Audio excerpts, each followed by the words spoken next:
doing? This is Sean McVeigh with Sean's Outdoor Adventures, and I'm just going to talk about my setup here. We're setting up my Mathews Traverse. I'm going to tell you how I did it. I was in a bit of a rush when I did it, so I didn't film the whole thing. However, I'm going to walk you through that now, what I did.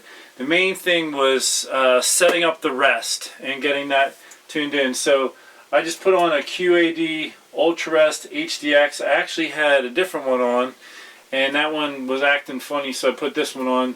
I tried to, I also have a, let's see if I can find it here. Somewhere back here with all of my stuff, and it's probably buried right now. But I also had a brand new Ripcord Max. Here's the box from it. Oh, here it is. So I went to try, this is brand new, and I stuck this on there. Now, the quiver that I have, this is a Mathews 2-piece quiver that bolts to the bow.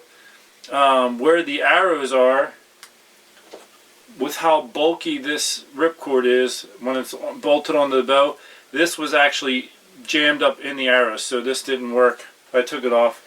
So I went to QAD, and you can get a special low profile QAD rest for this. I'm all about using what I have. I'm all about my budget. So anyway, I put the QAD on, and as far as measuring for center shot, I came up with a nice idea, which I really like, and I'm going to be using this moving forward. Is let me just clip an arrow on here. There are no fletching on this arrow, just because I use that for my compound bow reviews, and I don't use fletchings because there's a lot of shops that use whisker biscuits, and if you have fletching on there, it's going to slow the arrow down. Anyway, 13/16 is about where center shot is on a Mathews. So I cut an index card 13/16 inch distance here, and basically I just held this against the riser of the bow, and it got it to line up in the center of the arrow shaft. I'll give you a close-up of that here. And then I shot it through, after that I shot it through, I just shot it into the target here. And I could see that I had good arrow flight, so it looked good.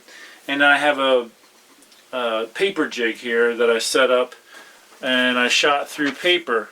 And I shot bare shaft at that time, and I could tell it was just a little bit off. So I just moved the rest a hair, and you move the point kind of in the direction, well, it was left to right. It was off left to right, so I just moved the point over a hair, and it was perfect bullet hole with no fletch on, so bare shaft, perfect bullet hole. So just like that, I had the bow shooting bullet holes, and I tested it with a fletching and an arrow with fletching, and just as good. So I would just suggest you try doing that. If you're setting your center shot, just take an index card, measure over 13/16, do it in multiple locations, and then draw a line, and then do your best to cut it straight, and you just put that against the riser and find your center shot.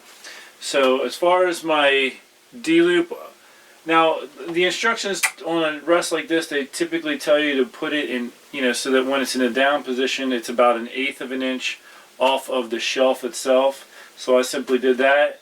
And then what I typically do for setting my knock point is I have these little levels.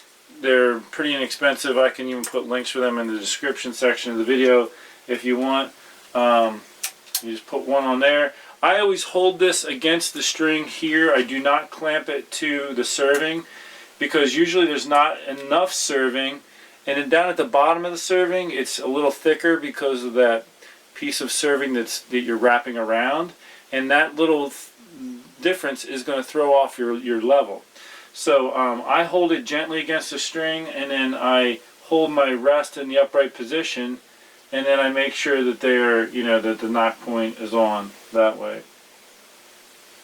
So after doing that, I shot it through paper, and it was dead on. And then I went in and I went ahead and put the quiver on the bow and then sighted it in. And for this quiver, it's just a matter of bolting. Let's see, there's a bolt right here and a bolt right there. It is a fixed quiver. Like I said, I always leave my quiver on my bow anyway, and this thing is like super duper duper light, this quiver. And then of course I put my my bee stinger stabilizer on here. This is the micro hex. I really like this stabilizer, and there you have it. That's how I set this up. I put on here a Trophy Ridge React Trio, so this will go out to 100 yards. I have it sighted in up to 40 yards currently, but I still need to, I haven't had a chance to go. I actually have to travel somewhere to shoot at a longer distance. I can only shoot 40 yards in my backyard, so I'll have to go somewhere to play around with sighting it in beyond that. That is me, how I set up my Mathews Traverse, and I'm looking forward to shooting it throughout this season. Thank you for tuning in. Until next time, take care. God bless.